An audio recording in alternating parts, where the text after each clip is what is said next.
सब बिहार के भ्रष्टाचार के ऐतिहासिक समाज के संबोधन को सुनेंगे। बहुत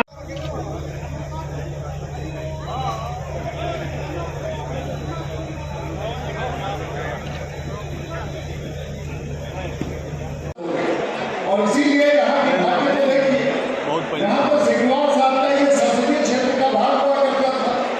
हरिवंश जी जो राज्यसभा के सदस्य हैं, गृह और सहकारिता मंत्री भारत सरकार श्री अमित शाह जी, माननीय मुख्यमंत्री उत्तर प्रदेश श्री योगी आदित्यनाथ ने उन सभी विभूतियों के लिए जयप्रभा ट्रस्ट की ओर से उत्तर प्रदेश के मुख्यमंत्री का भी ये चिंता है।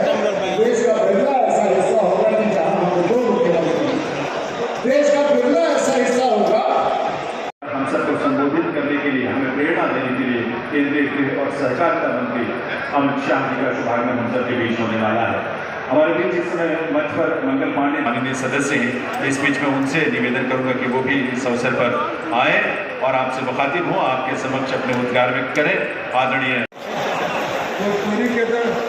क्योंकि जब संविधान सभा में वो बहस हो रही थी भाषा के सवाल पर, तो जयप्रकाश नारायण जी ने संविधान सभा हैं कि कुछ हो ही ना हो, कुछ हो ही ना, जोर से बोला कुछ हो ही ना। गृह मंत्री जी के अपने उद्गार के रूप में आपसे साझा करें।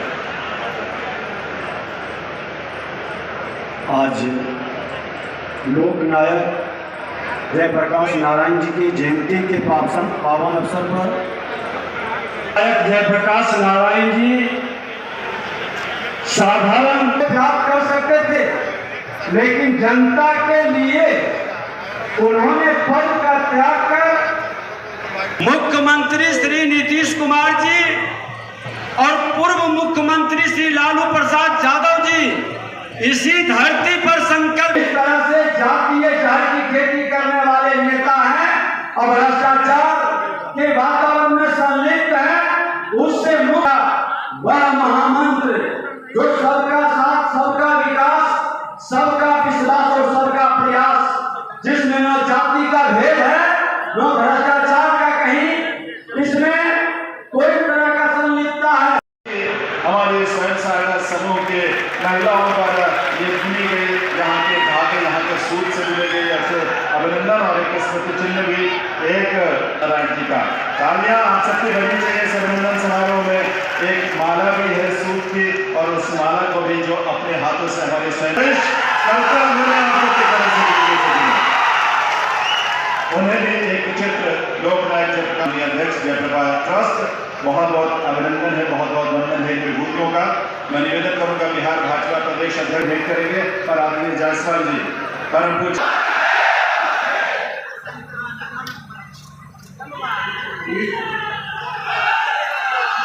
नारायण के मूर्ति अनावरण के लिए भारत सरकार के गृह मंत्री, सहकारिता मंत्री अमित भाई का मैं स्वागत करता हूं।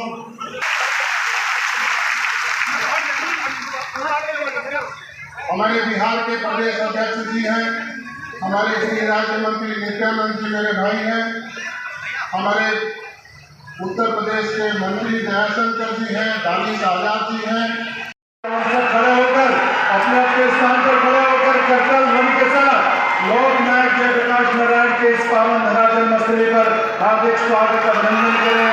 इस देश के यशस्वी गृह और सहकारिता मंत्री भारत सरकार श्री अमित शाह जी का, माननीय मुख्यमंत्री उत्तर प्रदेश योगी आदित्यनाथ जी का और इन सभी विभूतियों का जो आज के इस अवसर पर हम सबके बीच विराजमान है।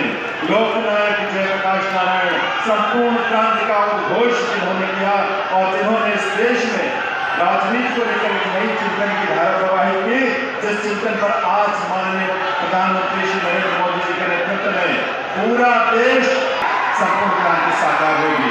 तो एक बार पुनः अभिनंदन है। आप चाहें तो जी भर कर तालियां बजा लें एक बार, क्योंकि आपका उत्साह हम देख पा रहे हैं, उसे अनुभव कर पा रहे हैं।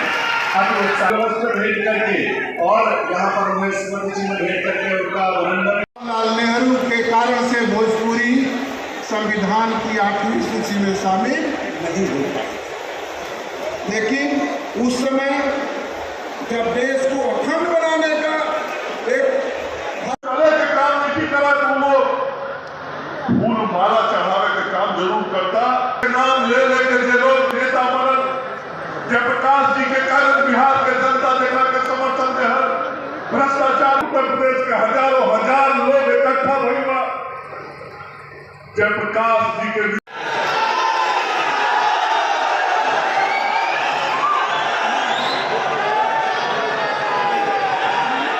देश के आदरणीय अमित शाह जी, भारतीय जनता पार्टी के बिहार प्रदेश के अध्यक्ष माननीय डॉक्टर संजय जायसवाल जी, राष्ट्रीय उपाध्यक्ष माननीय श्री राधा मोहन सिंह जी, केंद्रीय मंत्री माननीय अश्विनी चौबे जी, माननीय श्री नित्यानंद राय जी,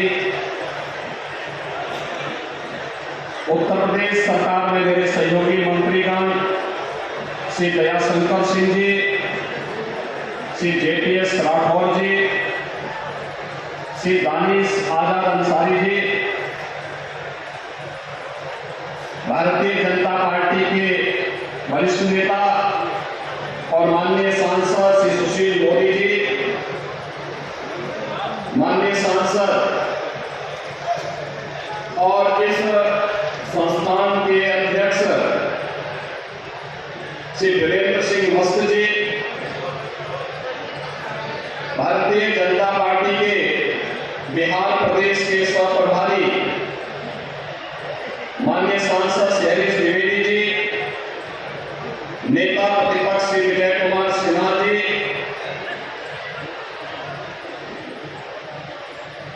सम्राट चौधरी जी, माननीय सांसद नीरज शेखर जी,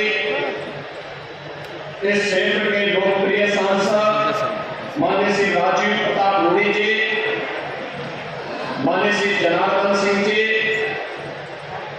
आज के इस कार्यक्रम में उपस्थित भारतीय जनता पार्टी के सभी माननीय जनप्रतिनिधिगण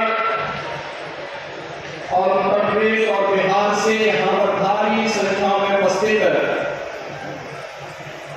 सभी भाइयों बहनों, जी की पावन जयंती है। संपूर्ण क्रांति का नारा लेकर के भारत के लोकतंत्र को उनके नेतृत्व में बचाने के लिए जो कार्यक्रम प्रारंभ हुआ था, मैं इस महान स्वतंत्रता संग्राम सेनानी लोकनायक जयप्रकाश जी को उनकी पावन जयंती के अवसर पर कोट नमन करते हुए विनम्र श्रद्धांजलि अर्पित करता हूं। ये हम सबका सौभाग्य है कि आज लोकनायक जयप्रकाश जी की पावन जयंती के अवसर पर उनकी जन्मभूमि में बने इस स्मारक पर उनकी इस दिव्य और भव्य प्रतिमा का लोकार्पण, अनावरण का कार्यक्रम भारत के यशस्वी गृह और सहकारिता मंत्री माननीय श्री अमित शाह जी ने अभी संपन्न किया है। मैं इस अवसर पर माननीय गृह मंत्री जी का उत्तर प्रदेश और बिहार की इस जनता जनार्दन की ओर से हृदय से स्वागत करता हूं, अभिनंदन करता हूं। भाइयों बहनों, हम सब जानते हैं कि मां गंगा और मां सरयू का आशीर्वाद इस पूरे क्षेत्र को निरंतर प्राप्त होता है। दुनिया की सबसे उर्वरा भूमि होने के साथ ही प्रतिवर्ष बाढ़ जैसी त्रासदियों का सामना करने के बावजूद जुझारूपन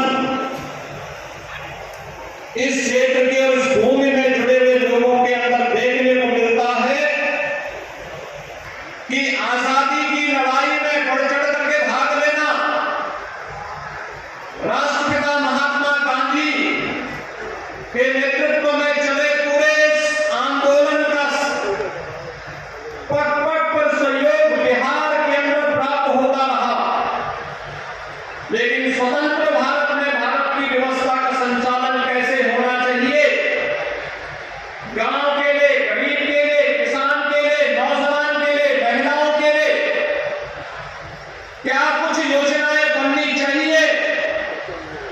भले ही उस समय की सरकार ने कुछ कार्य किया हो और योजना बनाने में विफल रही हो, लेकिन सरकार से बाहर रह करके जिन महापुरुषों ने इन पर स्वस्थ चिंतन को आगे बढ़ाया था, लोकनायक जयप्रकाश नारायण जी और पंडित दीनदयाल उपाध्याय जी, डॉक्टर राम मनोहर लोहिया जी जैसे महापुरुष उस समय भी इस क्रांति की लोगों को स्वतंत्र भारत के अंदर अपने चिंतन के माध्यम से आगे बढ़ाने का कार्य कर रहे थे। और इसी यही कारण था इस देश के अंदर जब आजादी के उन सभी योद्धाओं ने स्वतंत्र भारत में भारत की व्यवस्था कैसे होनी चाहिए, एक स्वस्थ संसदीय प्रणाली को अपनाया था। लेकिन सत्ता मोह में उस समय की सरकार इस कदर आंखों में पट्टी बांध चुकी थी कि एक समय उसने लोकतंत्र को भी कुचलने का कार्य किया। और जब लोकतंत्र को कुचलने का कार्य किया तो आखिर बिहार शांत कैसे बैठ सकता था। आप सब जानते हैं जब आजादी की लड़ाई चल रही थी, भारत आजाद हुआ 1947 में, लेकिन बलिया ने अपने आप को आजाद घोषित कर दिया था 1942 में ही। हम सब ये जानते हैं राष्ट्रपिता महात्मा गांधी के चंपारण आंदोलन को गति दी थी यही बिहार की धरती ने। तो स्वाभाविक रूप से लोकतंत्र के प्रति जितना सजग बिहार है, सचमुच वहां देखने लायक है। और इसीलिए लोकतंत्र को उस समय कुचलने का जो कुत्सित प्रयास हो रहा था, लोकनायक जयप्रकाश नारायण जी के नेतृत्व में उस समय लोकतंत्र को बचाने के लिए जो आंदोलन प्रारंभ हुआ था वह भूतपूर्व था। देश की आजादी के बाद इतना बड़ा सशक्त आंदोलन जिसने तत्कालीन सरकार को घुटना टेकने के लिए मजबूर कर दिया था। जनता जनार्दन के कारण में उस सरकार को जाना पड़ा था।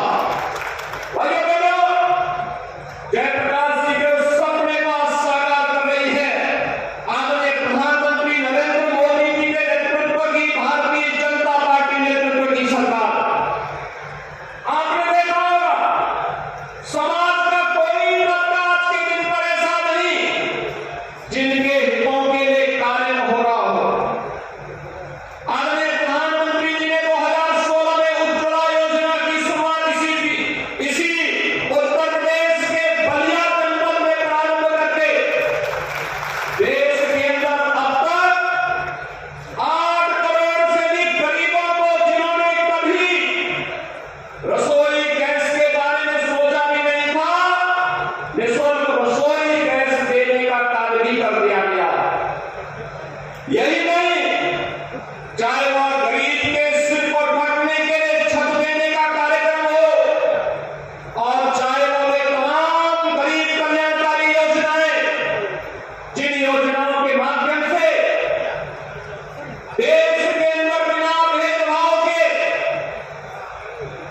प्रत्येक नागरिक को न उसकी जाति, न मत, न मजहब, न क्षेत्र, न भाषा, वो उत्तर का है, दक्षिण का, पूरब का है, पश्चिम का, उत्तर प्रदेश हो या बिहार, कोई भेदभाव नहीं। प्रधानमंत्री जी ने समान रूप से सभी को उन सभी योजनाओं का लाभ दिया जो आजादी के 70 वर्षों तक नहीं मिल पाया था।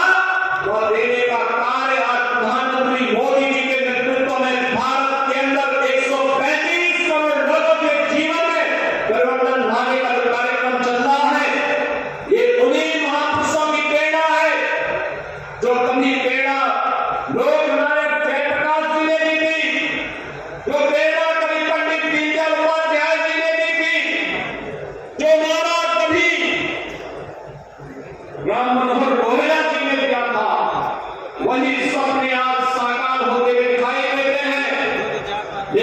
भाइयों बहनों, जो लोग जयप्रकाश जी के नाम पर और लोहिया जी के नाम पर राजनीति को आगे बढ़ाते रहे हैं, उनके कारनामों को हम सब जान रहे हैं, पूरा देश और पूरी दुनिया जान रही है।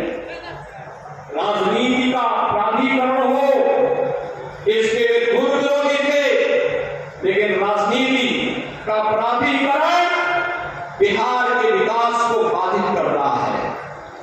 आज आप देख रहे होंगे, आज से कुछ वर्ष पहले उत्तर प्रदेश के अंदर भी राजनीति का प्राधिकरण था, अपराधियों का भ्रष्टाचारीकरण था, और भ्रष्टाचार और राजनीति जब एक साथ मिल जाती है, और अपराध और राजनीति जब एक साथ मिल जाती है, तो बोर्ड में खाद का काम करता है। और यही कार्य बिहार जैसा शार्प ब्रेन, जहां पर कितना अच्छी बौद्धिक संपदा बिहार के अंदर, बिहार के युवाओं के अंदर है, लेकिन बेईमानी और भ्रष्टाचार बिहार के युवाओं की प्रतिभा को आगे बढ़ने से रोकती है। और बिहार के नौजवान को जब भी अवसर मिला, देश और दुनिया के अंदर उसने अपनी प्रतिभा, अपनी क्षमता का लोहा मनाया है। भाइयों बहनों, आज जब जयप्रकाश जी के इस पावन जयंती कार्यक्रम के अवसर पर हम सब उनकी पावन जन्मभूमि पर यहाँ पर उपस्थित हैं, यहाँ पर भारत माता की। अरे भाई क्या हो गया आप लोगों की आवाज?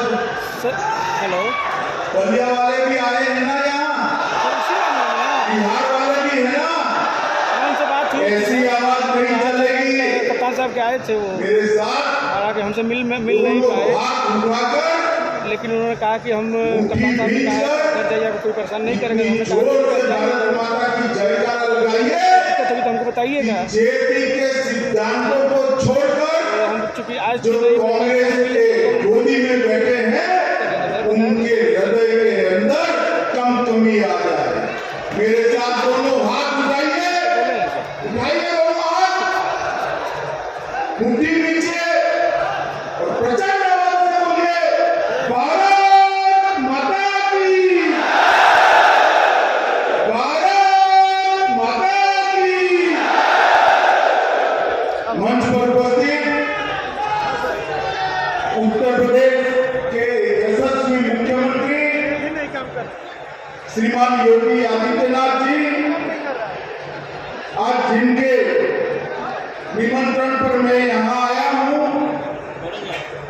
जयप्रभा राष्ट्रीय स्मारक के अध्यक्ष और सांसद श्रीमान वीरेंद्र मस्त जी, हमारे बिहार प्रदेश के अध्यक्ष श्री संजय जायसवाल जी, केंद्रीय गृह राज्य मंत्री नित्यानंद राय जी, श्रीमान अश्विनी चौबे जी, भाजपा के राष्ट्रीय उपाध्यक्ष राधा मोहन बाबू, यहाँ के सांसद और मेरे मित्र श्री राजीव प्रताप रूडी जी, बिहार के वरिष्ठ नेता और सांसद सुशील मोदी जी, जनार्दन सिंह जी, नीरज शेखर जी, प्रतिपक्ष के नेता विनय कुमार जी, हरीश त्रिवेदी जी, उपस्थित सभी उत्तर प्रदेश सरकार के मंत्रीगण, और आज जेपी की जन्मभूमि पर इतनी बड़ी संख्या में आए हुए मेरे प्यारे भाइयों बहनों को मेरा प्यार भरा नमस्कार।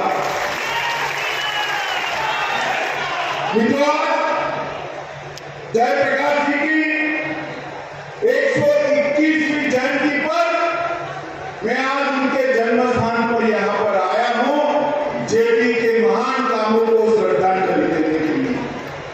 मित्रों, यहाँ पर ये जो अभी आतंक से भी ऊंची मूर्ति जयप्रकाश की लगाई गई है, ये मूर्ति लगाने का प्रण हमारे देश के प्रधानमंत्री जी ने कैबिनेट के अंदर, भारत सरकार की कैबिनेट के अंदर एक प्रस्ताव कर किया था। आज वो प्रण पूरा हो रहा है और जेपी की जन्म जयंती के दिन मित्रों, सरयू और गंगा के मिलन स्थान पर, बिहार और यूपी के मिलन स्थान पर, यही भूमि पर जयप्रकाश जी जन्मे। जयप्रकाश जी का जीवन अनेक मायनों में विशिष्ट प्रकार का रहा। आजादी के लिए क्रांति के रास्ते पर भी लड़े, आजादी के लिए क्रांति के बताए मार्ग पर भी लड़े। आजादी के बाद जब सत्ता लेने का समय आया, एक सन्यासी की भांति विनोबा भावे के साथ सर्वोदय की गतिविधि के अंदर मौजूद। और मित्रों, पूरा जीवन देश भर के भूमिहीनों के लिए, गरीबों के लिए, दलितों के लिए, पिछड़ों के लिए उन्होंने गुजारा। समाजवाद, सर्वोदयी विचारधारा और जाति विहीन समाज की रचना की कल्पना लेकर जयप्रकाश जी ने देश में अनेक भी नए प्रकल्प लिए। मित्रों, मगर सबसे बड़ा जयप्रकाश जी का जो योगदान देश में रहा, जब 70 के दशक में भ्रष्टाचार और सत्ता में चूर शासन के अधिकारियों ने जब देश में इमरजेंसी डालने का काम किया, तब जयप्रकाश जी ने इसके खिलाफ बहुत बड़ा आंदोलन। मैं गुजरात से आता हूं। 1973 में गुजरात के अंदर इंदिरा जी के अगुवाई में कांग्रेस की सरकार चलती थी। चिमन पटेल मुख्यमंत्री थे, बिहार में अब्दुल गफ्फार। और मित्रों, इंदिरा जी ने सार्वजनिक रूप से सरकारों को चंदा उगाने का काम दिया। भ्रष्टाचार की गंगा शुरू हुई। इसके खिलाफ गुजरात के विद्यार्थियों ने आंदोलन किया और वो आंदोलन का नेतृत्व जयप्रकाश नारायण ने किया और गुजरात की सरकार बदल। उसके बाद बिहार में आंदोलन किया और बिहार के अंदर जो आंदोलन हुआ, वो गांधी मैदान की रैली देखकर इंदिरा गांधी के पसीने छूट गए। मित्रों, देश के प्रधानमंत्री को जब जजमेंट आया, तब मजबूर होना पड़ा देश के अंदर इमरजेंसी डाली और जेपी को भी जेल में डाली। देश के विपक्ष के कई नेताओं को जेल में डाला। उनको था जेल में डालने से जेपी, मोरारजी भाई, अडवाणी जी, अटल जी सबके हौसले पस्त होंगे। मगर 1942 के भारत छोड़ो आंदोलन में हजारीबाग की जेल जिसको न रोक सकी, वो जयप्रकाश को इंदिरा जी की यातना न रोक। जब इमरजेंसी उठी, जेपी ने पूरे विपक्ष को एक किया और उसके बाद देश में पहली गैर कांग्रेसी सरकार बनाने का काम मित्रों जयप्रकाश नारायण ने। उस वक्त पहली बार जेपी ने जनसंघ को भी साथ में लिया और सत्ता के बाहर लेकर परिवर्तन किस प्रकार से किया जा सकता है, उसका उत्कृष्ट उदाहरण अगर किसी ने दिया मित्रों, तो जयप्रकाश नारायण ने। और देश में मोदी जी के नेतृत्व में एक सरकार चल रही है।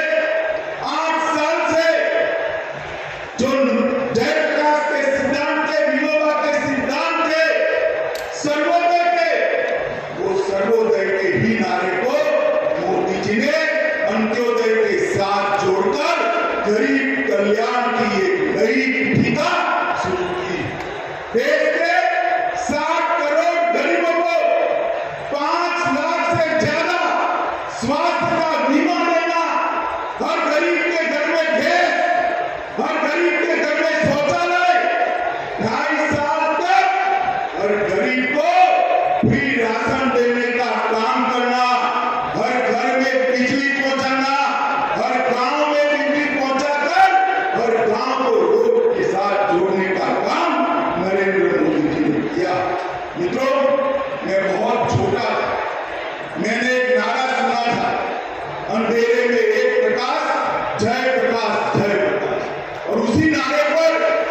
गुजरात और बिहार के युवा एकत्रित होकर सत्ता परिवर्तन करे थे, मगर जेपी ने साथ में संपूर्ण क्रांति का भी नारा दिया। संपूर्ण क्रांति के नारे को किसी भी कांग्रेसी ने सफल बनाने का यत्न नहीं किया। संपूर्ण क्रांति के नारे को सफल बनाने का काम देश के प्रधानमंत्री नरेंद्र मोदी जी ने किया है। तो नरेंद्र मोदी जी देश भर के 60 करोड़ गरीबों को उनके जीवन स्तर को ऊपर लाकर उनके लिए रोजगारी के मौके सृजित कर उनके जीवन में उनके घर से धुआं निकालकर घर में उजाला करने का काम नरेंद्र मोदी जी ने किया है। मित्रों, 74 में जब जयप्रकाश जी ने बिहार में आंदोलन किया और राजनीतिक आंदोलन, सारी विचारधारा के छात्र जेपी की अगुवाई में इकट्ठा हुए थे। सुशील जी यहाँ बैठे, सुशील जी भी उसी आंदोलन की प्रोडक्ट है, मगर उस आंदोलन की और कई लोग हैं जो पूरा जीवन जेपी का और लोहिया जी का नाम दिए। मित्रों, आज मैं बिहार की जनता को पूछने चाहता हूं, जो जेपी का नाम लेकर जेपी आंदोलन से उठे नेता आज कांग्रेस के गोदी में बैठे हैं केवल और केवल सत्ता के लिए, उसके साथ आप सहमत हैं क्या? जरा जोर से मुझे सहमत है क्या? एक जयप्रकाश के सिद्धांतों की राजनीति है, एक जयप्रकाश का बताया हुआ मार्ग नहीं। जयप्रकाश जी ने जीवन भर सत्ता के लिए कुछ नहीं किया, पूरा जीवन सिद्धांत के लिए।